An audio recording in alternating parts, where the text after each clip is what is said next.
ama sa penin kanami te ho zo si ka ngai lut naw le ka za naw ka hin pi ma sa peno ve tunia he isei no mo jo hi le pathenin ngai lut naw le pathenin hi chan ge ai ma puina zalova ike pa thelo dano a helo le i chano he pu na no ma jingin he ji ja he tu na he nu mai chapang cha anim nung pen he jong leng pathen lo pe na dengin kalung na chim se nen ka sei do nu me tu lai igam sungawa pathen ingai lut no ilung si naw hi mulal hang agam kai ya amuna nu naw chapang ka ma an la tui ngola hin khumang jong a hi in gan thea ka ma hin khumang jong tam ta tai a hi le hi chiwa hi ami pi mi ham te ho in pathen lo pi na kilang te ho i mu ti ngo le pathen athang wa e a na chiwa itau win pathen ewa choyovin pathen lo pi na i phung do ve pathin acha te mi him te ho hi a hin ve na hi le thagaw thi sana lung ding a hi lo le hin hu mang ding sa ho hi alagaw mang thai di ho hi pathin apuna in tu ni chen gain egal mi te ho sangin jong ai ho mi him te va the ding le ta sa lim la mela pothaya hai theya na la yo hi pathinin ai ngei lu na la ai pan pi na hi ki chi ta mu do the khat chu hi chubana hi chu ho sung ka la in hin e ka ala wa ibuina au hi gamlenam a hi lo le thu bui la buya ibuina au chung chu nin pathin la cha ho pathin sei zui ho ama ho a ko na ki dam tu na jong ahung lut kit tai tu na a hin phung do kalung alunggel ai lo le kam changa hung phung do keima hi numei chapang cha ka hi in thasam ta ka hi ahin pathin lo pin ringa ka hin phon do hi tuni igam sungowa hebang bui lai ta hin ipi hung ge bol tam evangelist nu chin kholam le ato hom pi ho a ko na hi thila a vanu ya hung ke thang tai hi chiwa hen ata asan lo jong a tai a hi le ata asan ho chun pathin a he tin a ke ta san tai ata asan lo jong ata asan ta poi mun tinalam kai ho so ho hi han lang amul alang agam kaya koi hi jong le lam kai alin alal ako pha chan jong ako we a chi pha chan jong a chi hi chiwa pathin la cha ho hi atam zo a chi num poi ale hi chung chu na hin pathin la cha ho hi a chi jong umin a chi lo jong umin a chi si in pathin hu hing na ka san ne pathin ai pan pi e pathin ai lung si e ti hi akimu ovin akapmin apengin pathina ha na aneyo ve tunin igam sungowa hi thuge seile ke sa ho chondan umdan ho hi evena hi le igalmi te ovin ichange ya ibolo hitam ichange ya mancha nalta ta hoita ta kukiti in anei zo lo thil ho jong ipiji amon kukiten anei zo lo thil ho jong amhon tam ta aneyo ve ai hon hitapong chu imacha inei pu ve ahin ai ho dinga ikisun na au chu mi na mu thailo ai simpau pathen hingjing pathen tunsot pathen ama hi aman ai pen pina zalowa igalmi teu izat in hung ki tol hanang he jong le tu ni chan ge ya hi acha te ai pina la yo vin ai ki thu pina la ve ti ki chi ta in imu ve tu ni hin gelovin pathen ai pen pi lo wa ai simpau pathen ai holanga apan lo wa hi le tu nya hi iten ge ya zan khat zan ni kang iman tha theyo hi tai ichen pi ding zo ding hi pu ve hi jong hi gel ki no hi te so pe ti ho zo si ka gel hoi sela ka hi le ka pona ma jingin kim khanin asaya hi le gampa ma ho chun nanup na ning na tu na pha sei hi evin ati in henge na sei yong adi nai ko ai mo pu ve na sei dinga ki lo mo na sei hi a hin tu nin nu mai chapang cha ka hi wangin ka na pa na ka gel le kamili lu na atam hi tam zo hi koi ma cha jong kadem na jong ai di poi a hin tu nya he pathen lo pe na dinga ka sei num zo si ka sei di hi koi tabang ka sei na chunga lung hang au ma hele comment na phone number lo ke ho ma na thei WhatsApp number na hin drop thayo hi ai pho nu ma ai va nu ma jong le chunang mo ki gel hi tai tu na ka sei ding he pathen lo pe na dinga ka sei di hi tu nin masang lai ya chun pha cham khat lai in chun evangelist nu ching holam te ni in muna hun henge thilate in hiam ti asugan thein ayang bolin hi cho zo si jong chu amani in pathin zala kunin damna mi te ho anei sa tai imu su ke ove chubanin thulala ahung bui chung cham khat zowin hin pathin ila awa ahung ki pong tai pathinin akam chang tan ai ho pi taw ve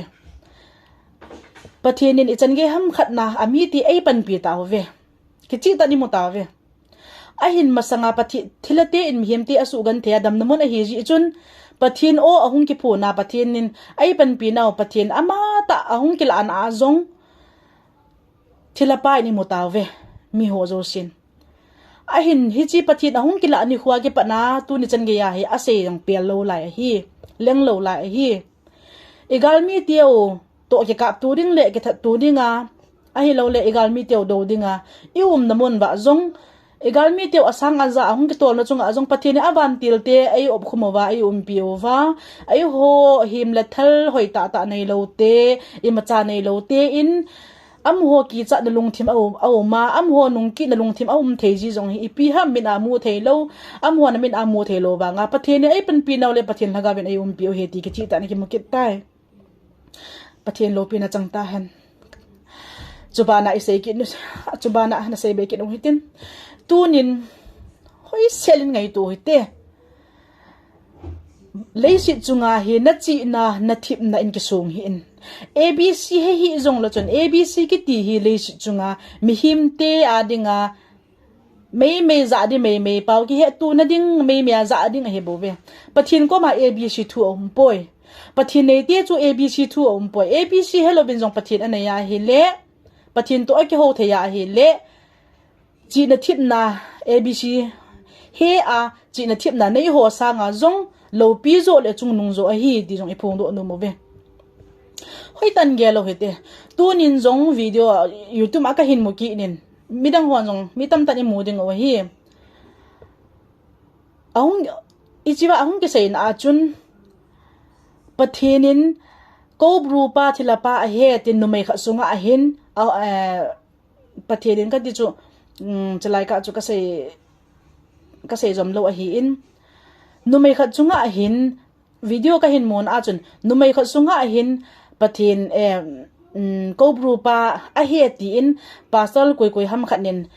koi pen hai wang chu a ke poi a hin lai chewa tu sei hu kbc central charsa pasal mangcha tu boy a hi amin jong ka sei di a hi achule youtube ma hung kyap lu na chu pasal on kho youtube a he kamu na chu ai le hi cha hin am ho amin chu ka nui sin a ka pha jong a hi po in tu na isei do no mo jo hi le hi chi chunga hin hi chi nu mai nu in thilha a he tin asunga alu tai hi chi asunga lu na hon mi pi ho in comment a jong kamu in hoi lai pen ke ta san dha ma ti in ta san na pa chu nang ma khon a pathin jo ta sanin hoi lang gel ka hin na lagaw hin khonam vai di a hi chi chunga he ken new kha ka don bu na nu maumin hi chi chunga hi chi nu mai nu khu asunga thila lu nam lu lo ham jong a ke poi a hin hi ti a mi na mu thei ding in hoi ta nga yo ven hi chika ka hin sei ding hem evangelist nu in thilate amana he le alu jong ki he apo jong a ki he in alu na a chan acting imazo si jong abon hin a ki he su ke ye imi dim se na ven move thilata ta ki ti chun evangelist de ni khot mangjing jong sa a hi le hi chila ya nu khon thila alu ta tin ge lo hite thila alu na a hi le bible a pung ta su je to je bal ha yang khu amina akama mo pen wanga na sa bi se lo hi chi chung chu na jong amai jong a sungam kit lo hi chi video kha se abol wa jong khu asang kol kalal vel ja ki khial manam ti jong hi the wa hi hoi tan ge lo hite ka so peti ho zo se am ho jong pathin ha cha kha hi ji chun pathin mina ataw vin pathin mina ano ve mi hi ma hi ji chu sunga lu chu thila lom jong he pu ve achule hi chawai sei be no mo chu amai jong hoi ta jong su lo thila apo do lo ham jong su lo hi chi hu ata hi a sunga thila ko bru pa lut mo nga hi a le apo do jong su ding a chungowa a khot bible a azet kyu se hello wa a khot na a tham mai yang ko ki pe le a tu lo changa khang dia hi ta en a hi le aman bible su te to te ha a ob lai ta a khot phanga a shi wanga nu mai nun sa jong a sa lo na jong a sa lo nu mai nun a tu pa khot zo ko num ta ki kol the hi chong hi hoi tan ge lo vin na he thim di hi asunga lagaw bulun hami pilu na make hepoy chule hi cha do mai nu khu nu chin anadam mo hi in evangelist nu chin kholam ko ma hi lagup an hi lagup an ma hung dam do hi ta in ahung dam do zo wa hi counseling a zaw num talo dam mo ke va sa ichlai in mona khu mi achi ting le min list la pa khu a hin dei cha hi tai a hin dei cha na counseling a zaw num lova ama a hin dei cha le ahung dam do zo wa hi chanu chin kolam evangelist te nin hitia hi le ta in langa asol le anu te hoi nu mo asa a kachanu o so in na hin mangove atia nu mo asa owa amin sit na ding a hin holo hi chongi hoi tan gelovin achule hichi a hi min sit na the chan geiding a hin bola hi in hi chan hi cha ko na chu mi him a hi lu na hoi ta in gelovin mi him a hi lu na a hi le khat ho khon adong tai lo chiwa in thu asaya chu ko bru pa na hi le ko bru pa na ngin paw na le pi a hi atile khat nu khon ipia don bo nem ka le poi ati kit cho ka le poi ka he poi ati kit ale china liang pa a honga chu ipitiam ta do kit no le a thei pha kit lo chu hoi tan gel tango ki chip na thei lo pi me pathin thu hi thila te jong ngol lo hi chu me a hi le hi chiwa amet no khu ko bru pa hi ta hi le ko bru pa chu thila tel adinga manipur sunga dinga alin pen hi chula alin pen pa he wanga ahung lu na ji ho khu pathin thu aki cha na pathin thu a khot pathin la cha ho a khot chunga au ata sa chunga a khot anga ma he jong la sa hi chu hi chala ya ho pathin ko thila pa ko bru pa chu a hi a le a dana jong ki he ta chu bible la su te to te tha hi o jong le pathin la chon a khot na atu mai mai a jong ki he ta chu ai wanga aki hi dan nan so very different aki hi he na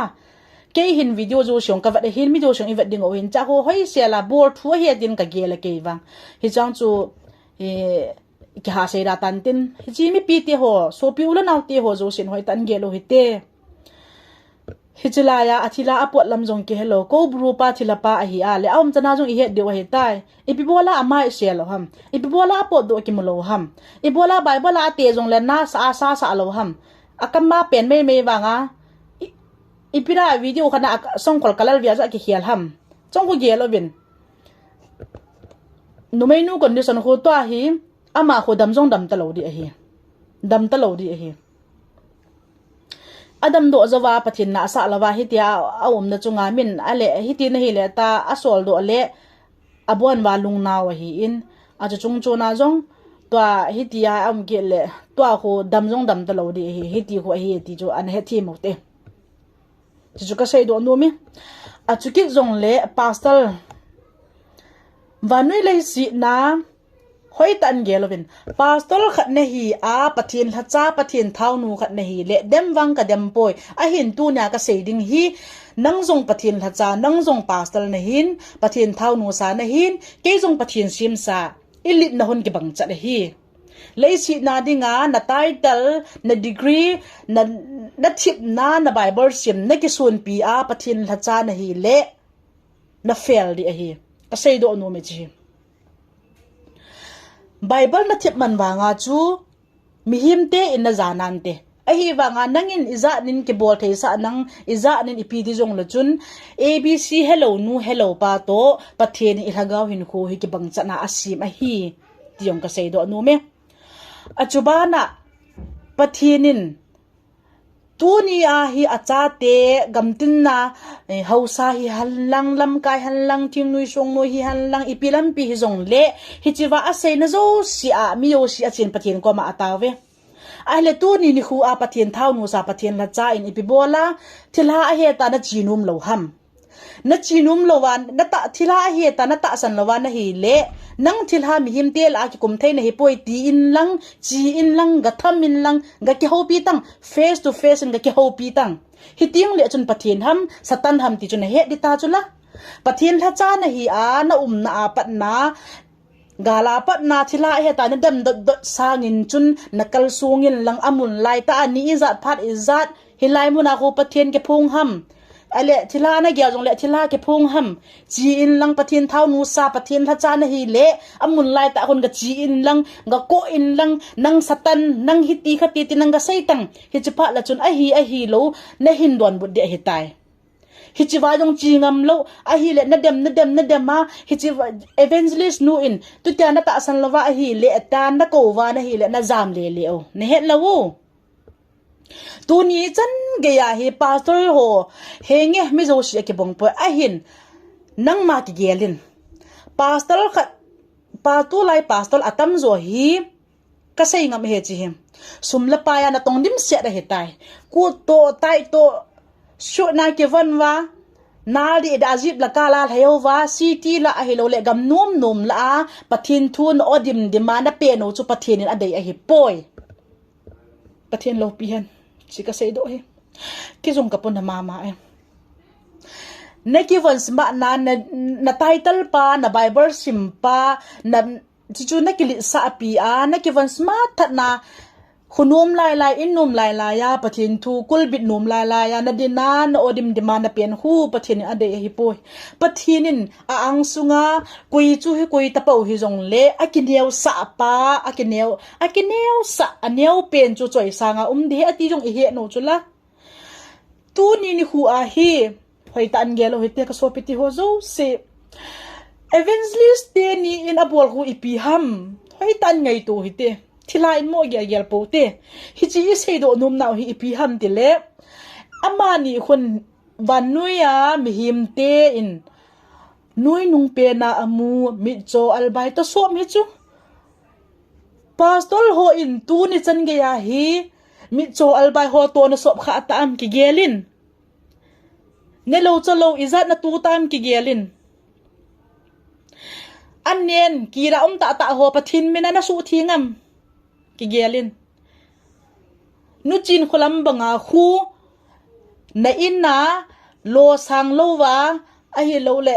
sponsor nei lo wa mi cho albai mi him te in jong a tham num lo min akida ho kiniaw sa ta na chi na thip na a chu sung puma chu kiniaw sa ta na pan ngamam tu ni chan gya na pan ngam nai sai lo di a hi chi ka sei do no me ke hi nu mai chapang ka hi imacha ka hi poi a hin tu ni ka thu sei ho hi pathen lo pin adinga ka sei hi hallelujah pathen lo pin changtan pastor ho reverend hi han lang pastor hi han lang evangelist hi han lang koi chu jong le pathin in na title adai a hi poi table chunga pen le notebook nga pen le paper la hoi share la na lu na sia na nal ta thil na ji thei wangin ki sung hi in pathin in na thil ji thei na avet na hi poi hoi tan gelo hi te chi tu ni ni khujana hi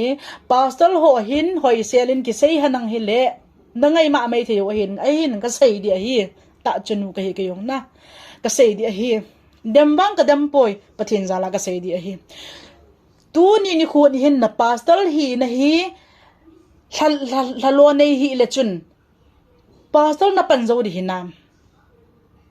lo mi hanang hi le koi macha adung avail thain tin pathin thu sei le punte kala khatlani wang chu pathina hin na di ta nei monga kangor jong la ka thi jong la ka thi ta pangal chu ma hitai na pastor atam zo hi alo ke la do pi hanang hi le koi macha pastor na evangelist na tong ding lo di a hi kal khat na sun ba min sum na pi ba thil na ha pi ole ki pa ta kam dim di ma na tau chu ale tunin hin na lo hi hanang evangelist nu hu nu mai hi chu no pasal na hiu chu ama ta bangin khun na in muna hin chaga ho a hi lo le mi cho albai ho sponsor nei lovin na wa zo na dem ato na sop nai sai lo di chu e bi bola na dem hom evangelist nu khu dem hi tango nang ho dem mati hi lo chu me thing ta ka sei chu no dem mati hi lo chu hichilaya kon thila ki phung han cao si cái phung han pathin cái phung han na gel num gel lovin a chi zo si in pathin a he ta cái sana pathin ko ma tao theya pathin a cái san theya a hi le hu hing na a chan le hi chu a pha hi tai na dem ma na se ya izat thagau na hu hing tam sum lola na tong ngan pastor tam ta hi lấy sự chung ai na din mun hoi la ya na din ham ti ki ge le pastor na hi ba nga min pastor gam bi pastor gam sung pastor am ha pastor he ta min na za la chun na ki mo lu bu li sa ham hinai sai lo pathin in ali na dei lo chu aneu cha dei chu akineu sa pen aneu pen pathin in dei chu ipizia tu ni chen ge ya hi pathin pastor reverend kum asoma pathin na hin tong ko ma jong ke phung lo ham itia le pathin ke phun na thaya hin hu na man lo ji wa pathin ke phung lo chula ipizia mi hiti ta banga mi ki da sin nu mi cho al bai khumulo sin nu khumulo ho mi ki da ho tham ta som nu ko ma pathin ke phung ham pathin ang sunga ke niaw sa ta atawa asuna zana ke chol nga man lo wa adam mo ho asu dama ataw pi a mi cho albai ho asina sumla pai athala jung ne le cha imazo si apo da ke niaw sa ta pathin ko ma ataw zi le apanji a tu ni khu a hi reverend pastor izat jong le evangelist nu chin kholam ko ma pathin ke phung a hi pathin lo pi na changta han amen abani sei kit ding o hi tunin hoi tan ki ge lo hite so piti ho zo si koi ma wang kadam poi a hin na din mano ipi ham ti ke khol chinovin tunin hin thilahi han lang ipi hi zong le ama koi ma chat idam thei lo di o hi iza nin demo win lang hi zong leo chun iza nin mihim le se mihim ten dem zong le adem kang lo di a hi aji chu ama ina ama na khu pathenin na sata na to a hi mi ti ho kasai tai mi ti ho in am musit pen hi zong le ama pathin anga ke nyau sa athala zunga pan sun la zan ko ba nang pastor na hi azan nu ta ni ke chol chula bible na simphat nu na sima nu ta ni ke zan chol du thei cho ama ko num ta ke chol du thei lo hi cho hoi tan gel ta ngo ama bol khun den kha zong na zo lo du chu me na zo nai sai lo du chu sum la pai kyu se hi de ham na tha le na zunga zong na zo nai sai lo di chu na mati lo dam hi ta ngo chỉ có xây độ nôm cho coi tập bằng alung hang ở mà lẽ comment na hin na number in pi venang ni pho nôm ni pho ven ni ho se ven kin koi ma ka gi chapoi tu ni ka thu sei pathen lo pin de dinga ka sei hi nu me chapang ka hi wa nga chubana azowa sei chu ka azowa ka sei chu e pha na la ya chu hinung la kit leu han hichilaya kpi langa no meinu chunga thila ki phung tai te taute ale a ki phona a hi le masang la ya chu thu hi zat a chi zo nung le a su zo nunga hi ipi bola pastor hi zat ko ma ki phung khalo ham hoi tan ngei tu vin tun hi chu ho hi pastor khat na hi ya ne le na ta san lawa na hi le min na ko jong le na chinum lawa ne nang ma ki gel chula chira tango hi chi ho hi video na hin si ma bible thu na sim de le wang chu min na mo ta san di hin hai sai lo chu pastor na hi wanga ne ki mo ta san lo di thing se la ka sei pastor kon khat in jong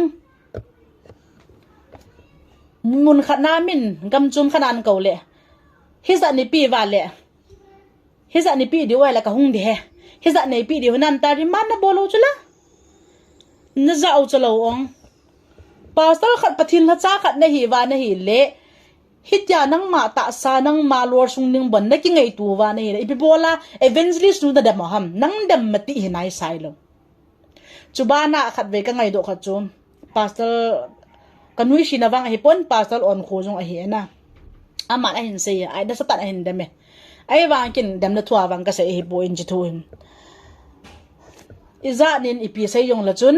nu chin kholam evangelist run phone na bor jong le na jam le a phone na pingam lo na het lo gampa ma nagaland lang hoi lang ham khana min na ko wa na hi le sang som thum ni pi lo wa le ka hung lo di he ni pi di honam na ti na ki gel do lo tu nya hi nei ho pi num le na contact number jong ka ne chu nei hin ho pi ta inbox sa hichilaya pathin la cha khat na hian na ta san lowa na hi le ipi bola na chi ngam lo ham satan a hi etila hi na tila amuna chi tang ipi bola evangelist na ko wa na hi le nang jong na chi ngam lo ham na zam le phone jong na pi ngam lo na phone jong na pi ngam lo gala pa na a phone na thapi na zam a hi wa nga na na pa na thu sei na dem jo la lo hi jo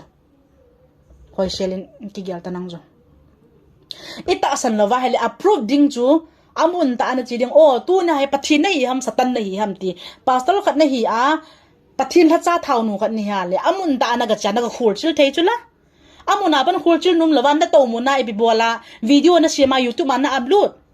ibi bola youtube man na pen le koi ma chan na thu la hi ve ta na so pi na una na ho bo ven na thu la la hin tin koi ma chan na thu la lo de chi to chun ka sei no me